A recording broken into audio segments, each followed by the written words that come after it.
Barrett. Welcome to the Whole Person by the Irish Rally podcast. We're delighted to have you here. Yeah, good to be here, Tony. Thanks very much for asking me. Oh no, it's an absolute delight. And I know I say it every time, and it probably sounds like a broken record at this stage, but it genuinely is such an honour to have people take the time and actually be here with us and tell us a wee bit about their story. So it genuinely is. It's a real privilege for us all to have you here today. Well, you don't take no for an answer, Tony, in fairness to you. Well, to be fair, there'd be a wee bit of persistency there, I would say. Yeah, to say the least. Fair play to you. But you know what, Donald, to be fair, like, I think your story is just one of the most remarkable when it comes to Irish rallying and just in general. You know, I remember one of the first things that he said to me whenever one of the first times I rang you anyway about it, you know, and I remember you saying, and actually your humility kind of massively struck me, like, because you said, you know, you kind of couldn't really understand like why I would want you on, or, you know, why would I want to talk to you or whatever. And I thought that was incredible, because all of the things you've achieved just in rallying alone, never mind business or family or life in general, like, and I just thought that was, as I say, incredible, like, that you kind of, you know, I don't know if you're just completely laid back about it, or you just genuinely are that humble.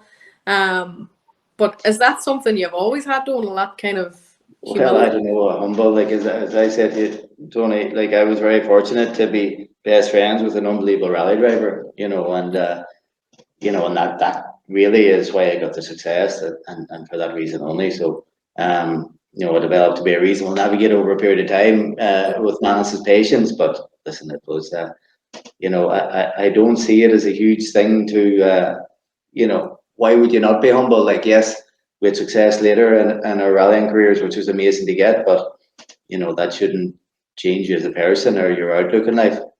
Well, that. To be fair to you, know, that is unbelievable. Like, and I want to go back to that, because I know for a fact, like, I've heard Manus a million times myself over the years saying he couldn't have done anything without you. So, you know, it wasn't just Manus's driving, and we all know that. Like, he was an incredible driver, and it takes a driver, of course, but like, you absolutely are a team, and it takes two of you. But you know, one of the things kind of that I love to ask is a motto in life. You know, like, what do you have a motto in life, or, you know, is there kind of, do you have an idea in your mind of what life is about that kind of carries you through the whole time? Because that, to be honest, what you just said there about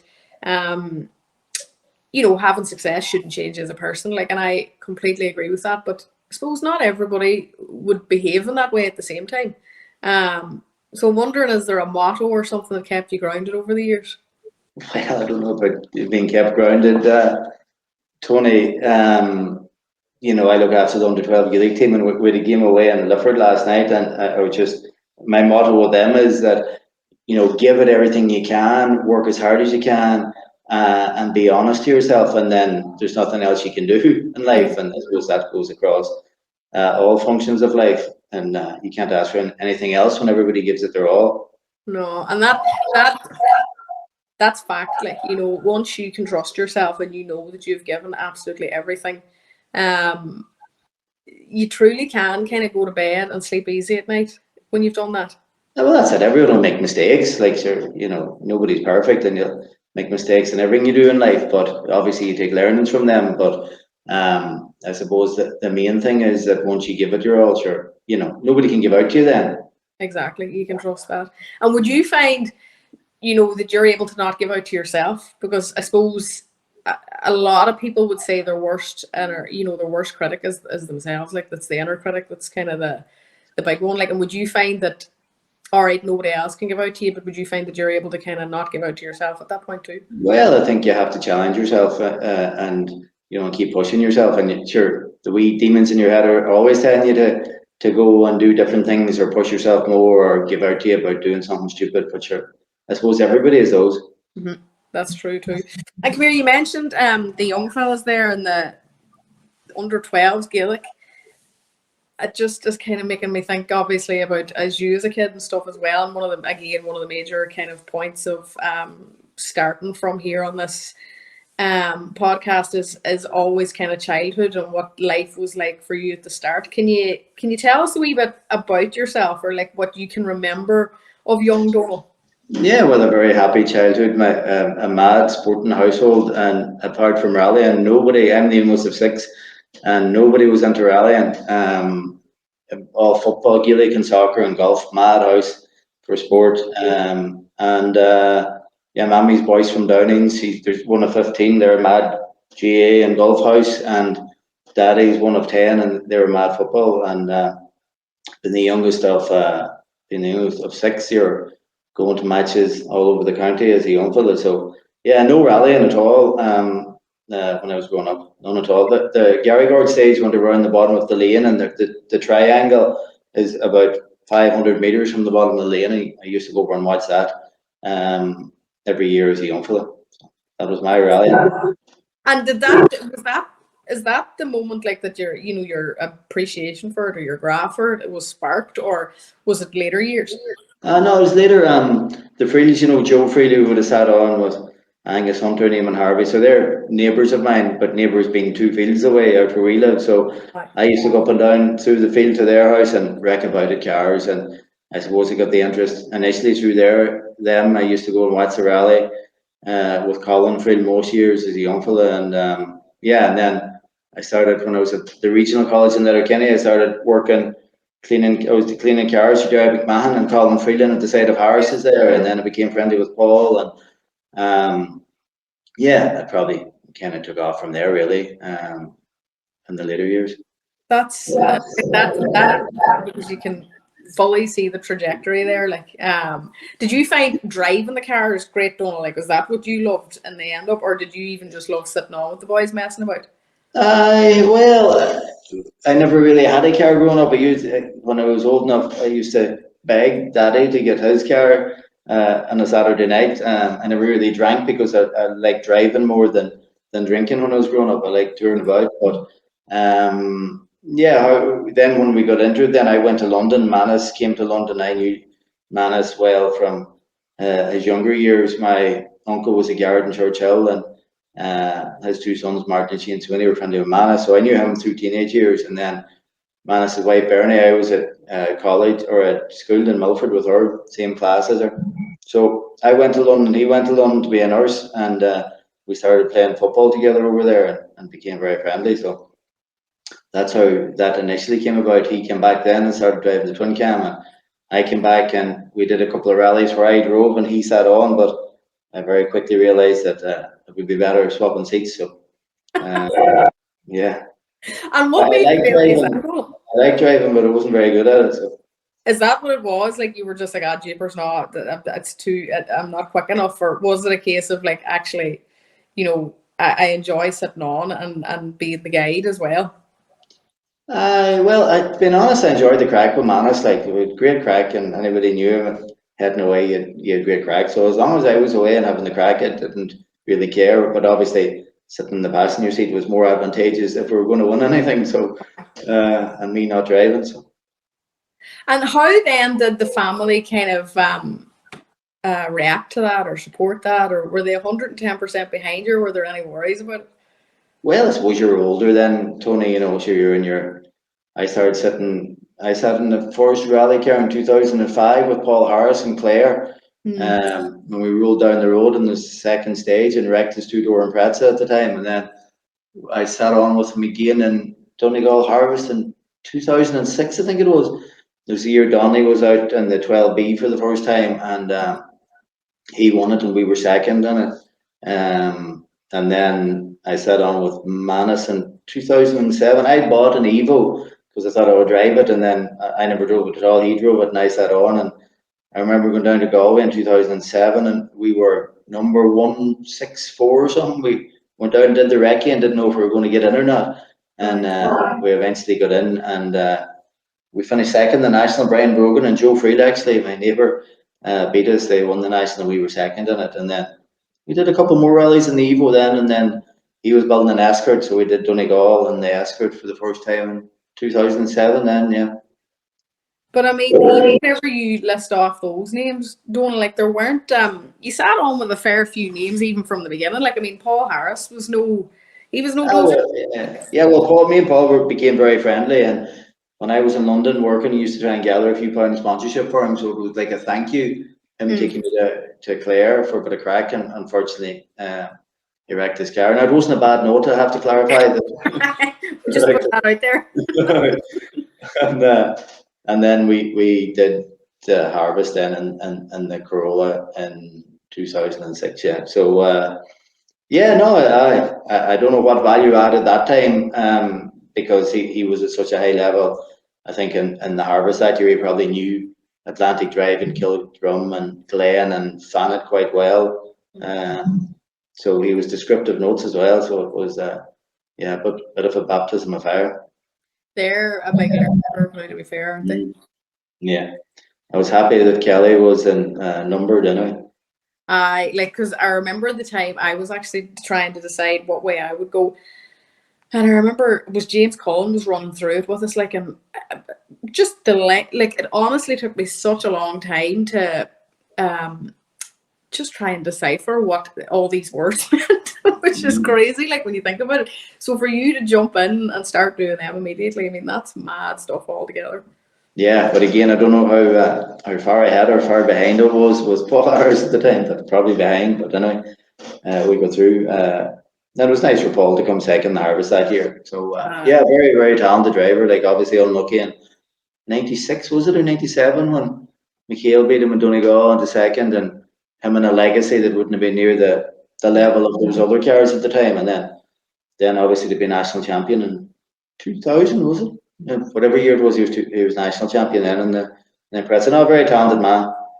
And But then it's a funny thing with Irish rallying, is it, particularly Donegal rallying, I feel that like there are so many sort of incredibly talented drivers that just sort of don't, I don't know if it's luck or what it is, but don't have the luck, and they're so close so many times. Like and I honestly think, it genuinely, in my heart of hearts anyway, I think that that's why yourself and Manus, you know, spoke so deeply to so many Irish fans, like, is because, you know, it was a case of you came up through the ranks, and, you know, in 2015, wasn't it, you won the national in the escort, and like people could see themselves in that story, you know.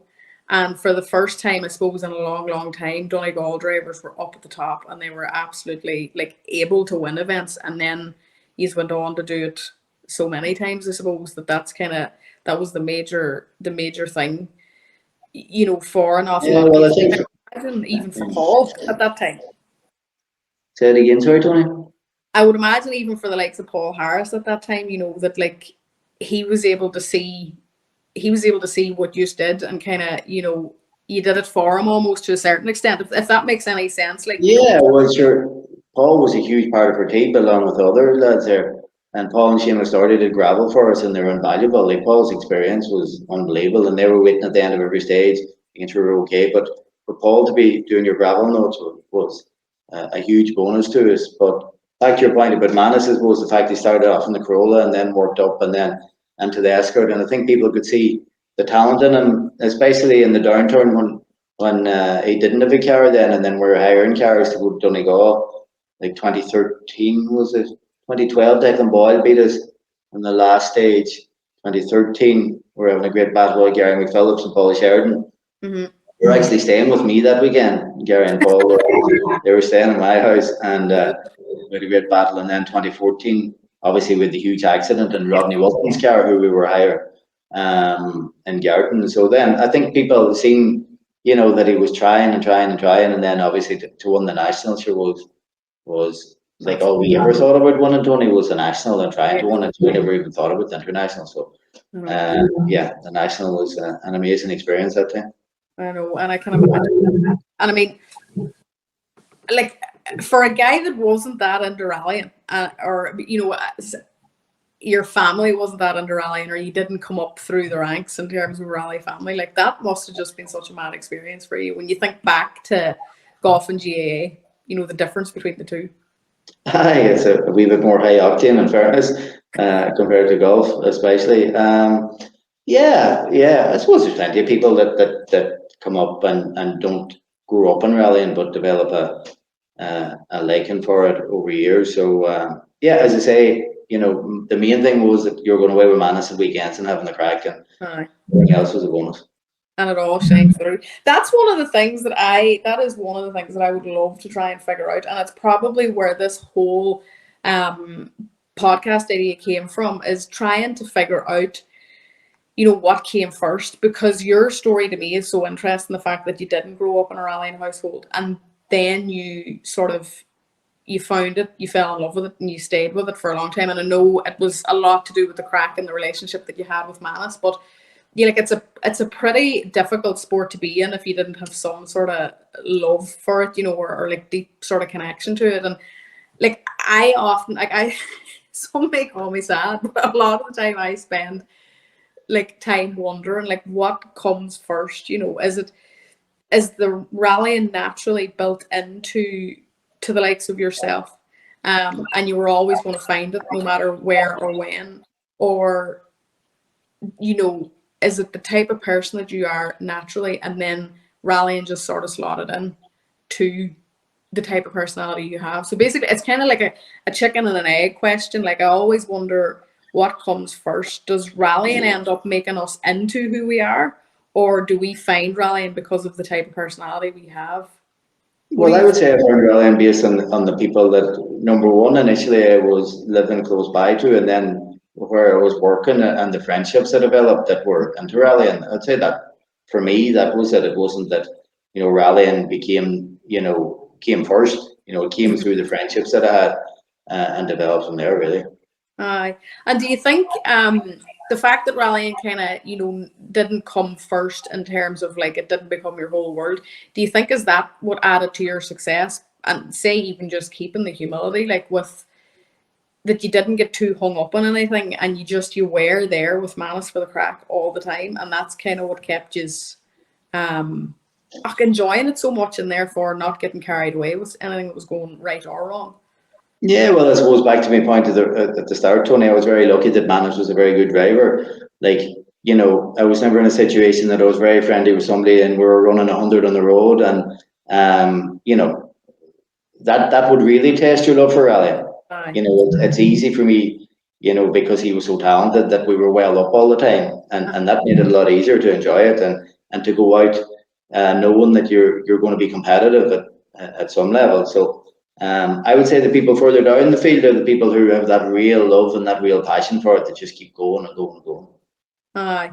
And obviously now in the last couple of years you haven't been competing or been out on the stages. You were out last year for the run around a couple of the stages on the Sunday with Donall Kelly.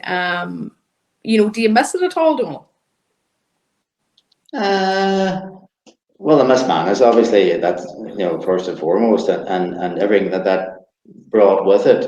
Do I miss it? I suppose COVID came at a time where, there was no rallying for a few years, so that break didn't really matter because there was no rallying anyway. So do I miss it now? To be honest, Tony, no. And people might think that's strange, but as I said to you in some of them phone calls, I feel somewhat of a fraud coming and rallying, and that, I'm very lucky to win what I won, but it's done now, and move on, and I have 4 young kids now, and a business, and a loving wife, and that takes priority, really. Exactly. And you obviously had to learn the hard way as well, the very, very difficult way that most people on this planet have no idea about. But you did have to learn the hard way how important those other things are, and how that sort of structure around you, and that loving family and kids and all that support, like how important all of that truly is in life. And it's one of those things where I often wonder just how you got the strength to to keep going as such. Yeah, well, sure, it was difficult at times after it. I think, the rally fraternity were very good. We threw ourselves into doing that. A lot of rally people approached me about doing something, preparing the kids, and we did that, and that was very successful. And yeah, sure, and that kept all our minds very, very busy at that time. And yeah, sure, I think everybody has challenges in life trying to deal with stuff, but time certainly heals, that's for sure. Time does heal, and I think oftentimes as well, like I would always go back to the memory that I have of you two.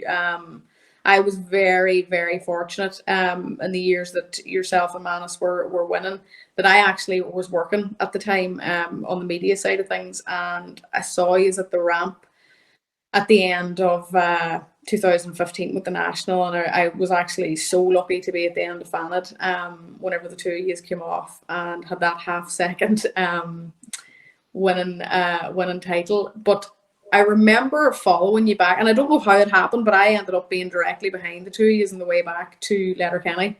And I remember thinking to myself, like, jeepers, what is going on in that car at the minute? Like, what, particularly heading through Milford, like, because obviously Milford is where you're from, and it must be so close to your heart, like, to have been driving through there, and the Subaru is the winners of Donegal. Like, and I often think of that. Anytime I think about doing stage ends or the end of a rally, like, I always think of that. And I just wonder, obviously what was going on in the car at that time, but I would imagine that those memories are kind of what pulls you through too, like this, the moments that the two of you had together, and the fact that he's probably still sitting on your shoulder all the time, don't you? Aye, well, hopefully, it's funny that the car on the way back, I remember his phone never stopped. And he could hardly hear the people on the other hand shouting and roaring, and his phone never cooled. So we didn't actually get to talk that much because the phone never cooled. And I remember saying to me every so often, hard to believe, Donny, hard to believe, Donny, he kept saying, So, yeah, great memories, but there's lots of great memories, Tony. And of course, I'm sure for whatever about me, for Manus or for Bernie and the kids and Manus's family and friends. And that's what, everyone has so many great memories of him that's, I'm sure, that what keeps everybody going. Exactly. Yeah. And tell me, what would your favorite memory be of all your rallying days? Oh, Fanad, that when you're talking about it there, Fanad coming down to the crowd at the end of Fanad, having won in 2016. Yeah, that was unbelievable. The crowd there was just unbelievable. I know that it was absolutely insane. I remember trying to get into the car to try and get speaking to the two of you, and I actually spoke to you first. But it was genuinely like something you'd see off the TV. Like, it was just, it felt like thousands. It was probably dozens, because obviously most people would race back to the ramp to try and see you there. But like, there were just so many people. And I remember like the tears, like so many people were crying with joy, and like, I would imagine overwhelmed as well that it actually happened. Yeah. I remember Manus told me give him a bottle of champagne, and he sprayed it, and then he just threw the bottle of champagne up over the hedge into the field. I don't know if you remember that. But he just got lost in the moment and threw away the bottle of champagne. But no, it The was adrenaline kicked in. yeah, no, there were special times. And obviously then, we go back then a couple of years as well, and like, it's just, it must just be such a mad feeling to compare that to, the few years later, and particularly the fact that it was that same stage. And like, Donald, what strikes me about you is just genuinely like how you pull yourself through that, because like, even last year, whenever you were sitting on with Donall Kelly in the Subaru, like, I remember thinking to myself, wow, like, that is unbelievable to be able to sit in there and do that. Yeah, it was a pretty emotional time. I remember we pulled out of Rossapena, and I have to say there was a few tears when I got into the car in Rossapena, but we pulled out and drove up the road, and I didn't know, but Paul Harris and Shimmy Doherty were up the road, like they would be, and they were at the end of both stages as they would have been before, so yeah, no, it was lovely, and fair play to Donald. It was an unbelievable thing that he did for the 50th anniversary, and fair play to him for doing it, but then to take the Subaru out and ask me to be in, yeah, no, it was special. And do you think that'll be the last time you're in a rally car? Yeah. I can imagine just in general how emotional that would be. Like, I would, and as you say, even like seeing the boys at the end of the stages and stuff, like, it could just, I would imagine that it would just be, I don't know how that would ever start to feel normal again, I suppose. Yeah, well, listen, even I did have the desire, or that I don't think out of the balls anymore, to be honest, Tony, to get back in. But even if you had it, I don't think you would have a wife anymore. For that, listen, what happened to Manus was a complete freak, and should never have happened, and thankfully it's rare that it does happen. But yeah, no, I wouldn't be taking that. Unfortunately or unfortunately, I won't be getting back into rally. And in whatever way that you're actually comfortable to talk about it, like how did you pull yourself through that time? That must have just been such a grueling couple of years for you, Donald. Yeah, well, listen, there's plenty of professional help out there, Tony, and I availed of it for probably 18 months after it. I was diagnosed with PTSD, post-traumatic stress, and I was going seeing the lady in Dublin who was really, really good and helped me through it. Yeah, but there's plenty of worse off people than Donall Barrett out there in terms of what happened. The first thing is obviously Bernie and the kids and Manus's family. So, I can get through. I got help and I go through it, and so I'm okay. That's good. Well, that's amazing to hear. And would the professional help have been the first thing you thought of doing, or was it a case of like, a couple of weeks or a couple of months down the line, you just kind of thought, you know what, I might give this a wee go? I suppose like most Irish men, they think they can battle through it and they'll be okay, but then, I knew then I had to go and see somebody. So thankfully I did. That's brilliant. And like looking back on it now, would you be able to say that that is truly what got you through it, or was it a mixture of things, or? Yeah, well, I suppose I don't know, Tony, is the honest answer. It definitely didn't do me any harm, and it definitely helped me. But people are very good, Tony. Irish people, Raleigh people, have a very strong family around me, a great wife and kids. They're keeping me busy, so I would say a combination of all of those. But the professional help didn't do me any harm, that's for sure. That's unbelievable. Even the fact that you're, so openly talking about it now as well. Like, I think as you say, like for Irish men, obviously talking about feelings and stuff is quite difficult, but to take that step in the first place is huge, but also to actually be able to talk about it now and say it out loud is even bigger, in my opinion. Well, you asked me the question. But at the same time, some people wouldn't maybe feel comfortable enough to admit it. Do you know? Well, I think that whole dynamic and narrative is changing around, getting professional help, and that's a great thing. Sure, there's plenty of people that have mental health issues, for example, that before was seen as, nearly something you wouldn't talk about, and now people are openly talking about it, which is very, very good. Yeah, it is. It's a huge thing. Like, I mean, I kind of, I've spoken about it on here before, but like I've been to therapy for years now at this stage, and I have found it. I've genuinely found it life changing. Like, now, thank God I haven't been through anything as traumatic as you, and I, feel very grateful for that. But we all go through moments in life like where we were never taught how to cope with these things. Like, and I think to be able to ask for help is a huge thing, because, like if something went wrong on a stage and you got back to service, you'd have no bother asking everybody around you to help fix the car or Well, that's it. Sure, there's professional people in most fields of life, no matter what you go into, and so you need to avail of those people. So, yeah. Yeah, exactly. Now, you've mentioned family a couple of times, and your wife and how lucky you are and things like that.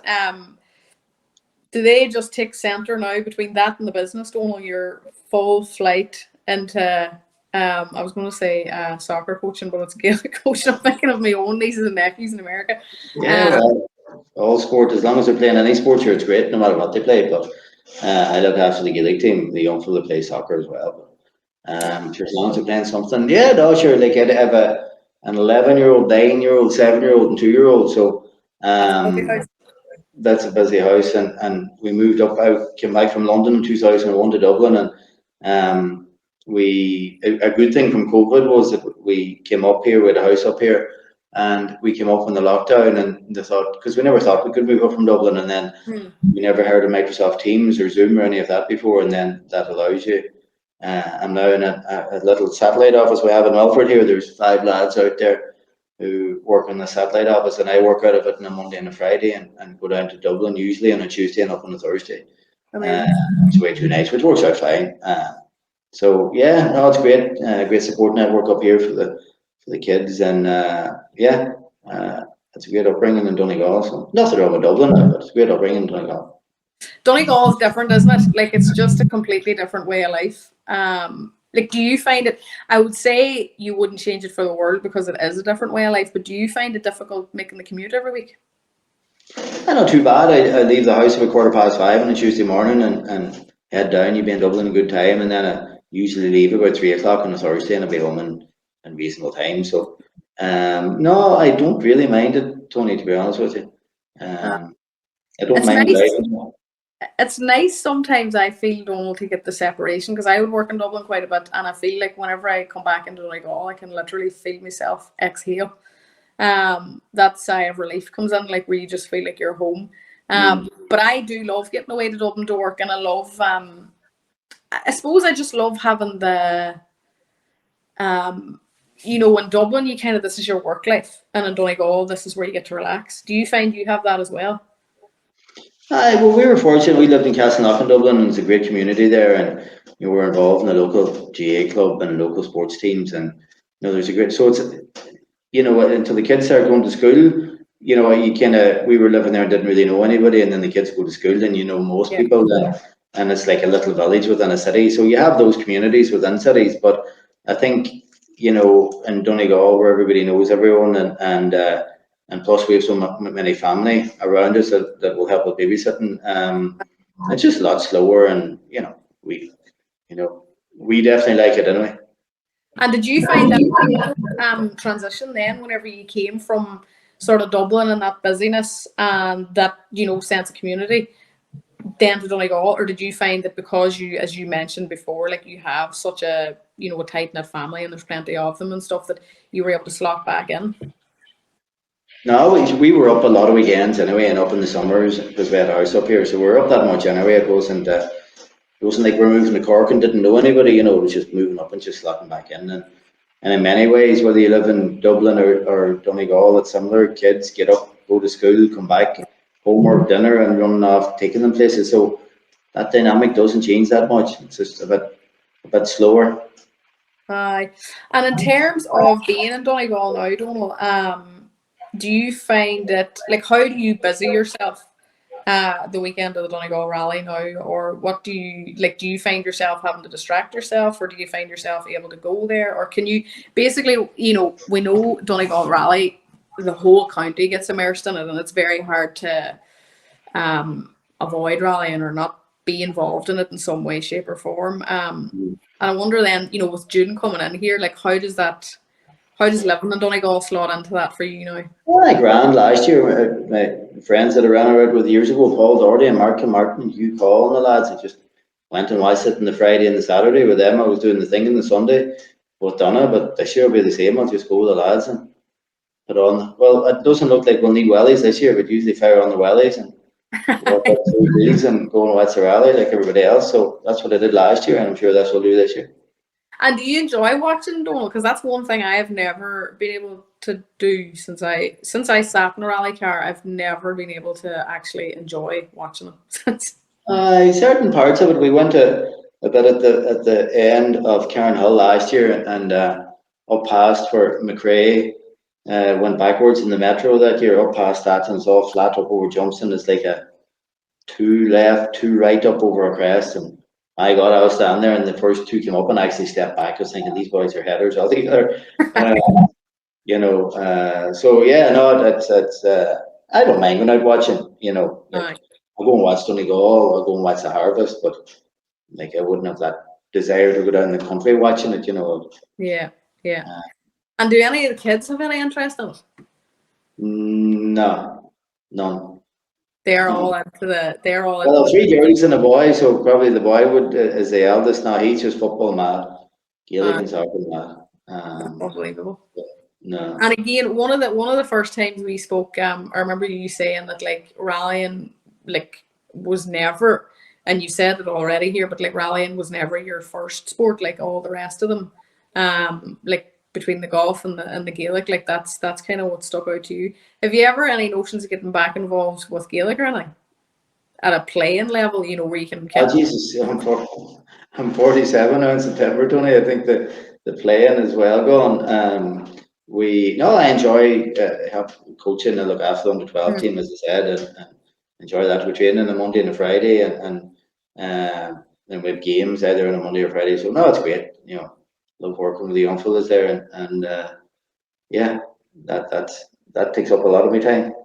And do you find that a lot of that, you know, the passion that you had for rallying and stuff, and the discipline, like that side of your personality wouldn't disappear overnight? Like, so do you feel like you're able to kind of share that or kind of keep that in motion whenever it comes to training the young ones? Yeah, well, it's probably different, you know, like the young ones, you have to be a lot more patient and, you know, realize that it's not all about winning, it's all about participation and, you know, bringing young fellas along, no matter how good or bad their ability is, you know, participation's the main thing. So, you Yeah, know, it's different to the cut and thrust of rallying at a high level where it's, you know, really all about winning. So, yeah. yeah, you have to, sometimes I have to realize that in the sideline. Occasionally, remember that that's what it's all about. But yeah, And do you find that like a refreshing or a welcomed change of perspective, or do you find that hard to adapt to? no, I love it. I love it, Tony. I love it. It's great. You know, you're away Tuesdays and Fridays and having great crack with the young fellas and watching young fellas develop, no matter what their ability. No, I love that. Love it. It's amazing. And tell me, can you?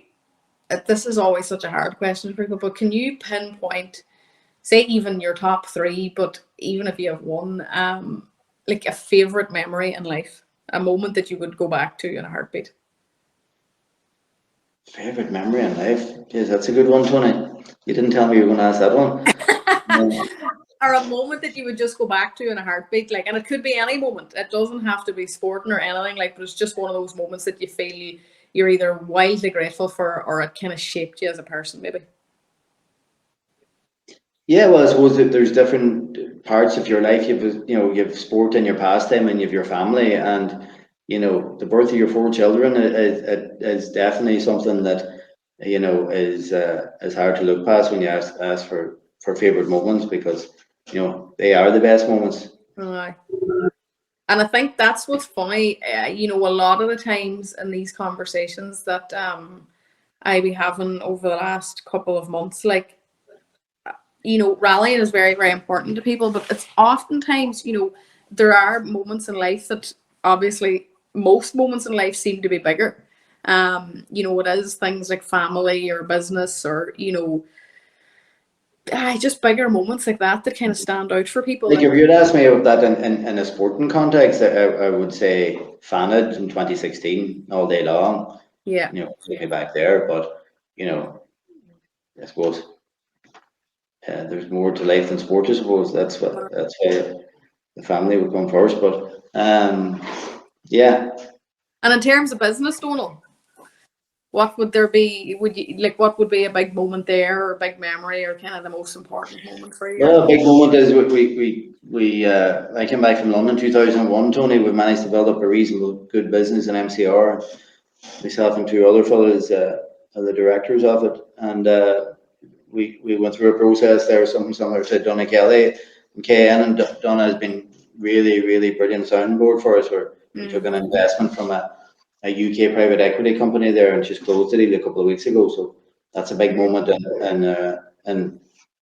for us and MCR and for the employees of MCR, which is looking very good for them now going forward. So yeah, from a business point of view, that has definitely been the highlight. And is that something that always would have been on your mind, that you know, a goal that you would have had for business, or did you just sort of fall into business, or you know, when you mentioned kind of going to the regional and heading to London, you know, did you always have a goal in mind? I know, Tony. All I wanted to ever be was a guard, believe it or not. Lots of my uncles are guards, and I thought it was a handy enough number. And I did the aptitude test and got on fine, but failed the interview. And I remember the letter coming to the house. Well, I was actually working in Harris's, and Daddy ringing the landline in Harris's to tell me that I didn't get the interview, and me being not very happy, I think, because that's all I thought I was going to do. And then, yeah, I had to take a step back and figure out what I was going to do in life. And my brother-in-law worked for a recruitment agency in London and called O'Neill and Brennan, and I went over and started working for them in summer of '98, I think it was. And yeah, and got on fine there, and then came back to Dublin to work for a similar company in 2001, which is now MCR, and yeah, we've managed to build up a reasonable business now with the help of all my colleagues.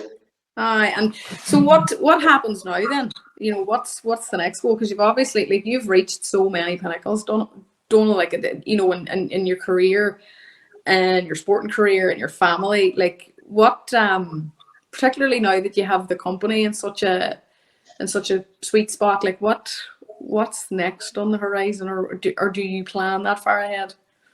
Well, from a business point of view, we have a 5-year plan to drive the life out of it now and see how we get on over the next 5 years. So that's exciting, and for myself and my colleagues to push that on through the help of the investment. From a family point of view, 4 kids, you know, every week is getting busier and busier running around with them, and that takes up an awful lot of time, which is very, very exciting. And ultimately, that's what it's all about, Tony. That's what we all work very, very hard for, Yeah. to live our own lives, but also to have as good a life as possible for your kids and your family. Exactly, yeah. And I mean, that is life, isn't it? Like, we spend so long focused on certain goals, and you reach them and you kind of realize, right, I've got it now, and it's lovely and all, but like, it hasn't really changed my life, or it hasn't really, you know, changed me as a person. So what now? But everything always comes back to family or the people that you have around you, essentially. Yeah, well, you have to have goals no matter what you do. You know, I find anyway in business you have to have goals. Private and part of your personal life, you have to have goals. Whether be it, you know, that every Sunday you go away with the kids for a few hours on a road trip or something. You just have to keep setting goals around that. Like, we set goals with under 12s, different challenges for them to help them improve. So, you know, I think in life you have to have goals, because what do you measure yourself against unless you have some sort of goals? Otherwise, you just, you know, maybe some people are happy doing that, just going along without setting goals for themselves. But no, I definitely like to challenge myself and push on. Exactly. And obviously, like, going back to your motto, you know, you were saying that doing your best, like, that's literally all you can do. Like, Yeah, sure. Like, if you're coaching under 12 and you know, one of the young fellows said to me twice last night, I'm trying my best, I'm trying my best, you know, because that's what we keep saying to them, and it was, and sure, like, young fellows are going to make mistakes, everybody make mistakes, and you don't never give out to them as long as they, no, give out to them if they don't work hard or don't track back or don't give it their all. But, you know, apart from that, sure, how can you give out to anybody if they give it everything they have? you know, and that really is, that's where we started the conversation. That's kind of where we're coming to an end now as well, where that is literally it. Like, that's all you can do in life, is give it your best, and then once you've done that, you're flying. Yeah, obviously we had a thing. Manus, God rest him, had because we were doing the rally. Manus was so laid back, was unbelievable. Like, you'd be arriving to Donegal, you go out to Cahill Browns and get the car, and then you on the Friday, and he'd be going around organising tires and fuel, and so laid back, was unbelievable. And I used to be, you know, have him tortured trying to get a bit more organised. And I used to have this thing, FCB. I used to say to him all the time, which was focus, commit, and believe. That was the thing. He used to slag me about saying FCB all the time. Now, thankfully, then, because he was so talented, and like, I was chatting to Donall Kelly had a thing at Christmas there. I went down to it, and I was chatting to Daniel McKenna, and we were chatting, like, Daniel, unbelievably talented driver. Yeah. He was just saying how back in you know, them great days for him, like, he was, you know, watching in cars, doing all that prep, which Manus wasn't doing at all. You know, there was no, like, you know, hardly even watching in car. And then he got David McGinley involved, and you know, just really, really, really prepared. And, you know, once you prepare and really well and you have the talent, well then, you know, and you know, David McGinley coming in that time really brought him to another level, because he then started doing what other people were doing in terms of preparing properly. So yeah, listen, you know, for kids, coaching them, all they can do is give it their best. When you get a bit older, you need to prepare a bit better and all that kind of stuff. But Uh-huh. yeah. And it just goes back to that whole point we were making a wee while ago of like professionals, and some people, like, people are professionals and are experts at what they do for a reason, and it's actually, it can change your life whenever you ask for the help of people, whether it's in a negative or a positive moment, but to ask a professional, you know, to guide you on the next steps moving forward, like, it truly can change your life. Like, and I mean, that's the perfect example. Like, whether it's the young fellas on the pitch kind of going, I'm doing my best, and you just pep talk them, or if it's, you know, the likes of David jumping into your team to kind of say, right, well, you're class and you're doing great now, but we need to just do X, Y, and Z to move it to the next level. Like, it's always, you know, a good thing to ask for help. Like, Yeah, without a doubt. I don't know, Donal, I could talk to you all day long and pick your brains all day long. You know, I think your career was absolutely impeccable. Like, even if you look back at the people you've sat with, and I know it was a short one, but it genuinely was unbelievable in terms of rallying. But even just the rest of your life, you know, the fact that you talk so openly about everything, and so honestly about how much family means to you and how much living in Donegal now means to you, and you know, business and things like that there. Like, it's just, it genuinely is going to be kind of just exciting to see what comes next for you, like whether it's, you know, the MCR group taking over the world, or or we don't want to take over the world. We just want to keep pushing on and do as best we can. But yeah, now we're happy with the place we're at the minute, Tony. Thanks. No, honest to God, hey, it's great to see you, and it's great to see you doing so well. And you know, as I said to you before, it's just that honestly, it is such a privilege to have you on here chatting, and for you to have been so honest. So thank you, Donal. No problem, Tony.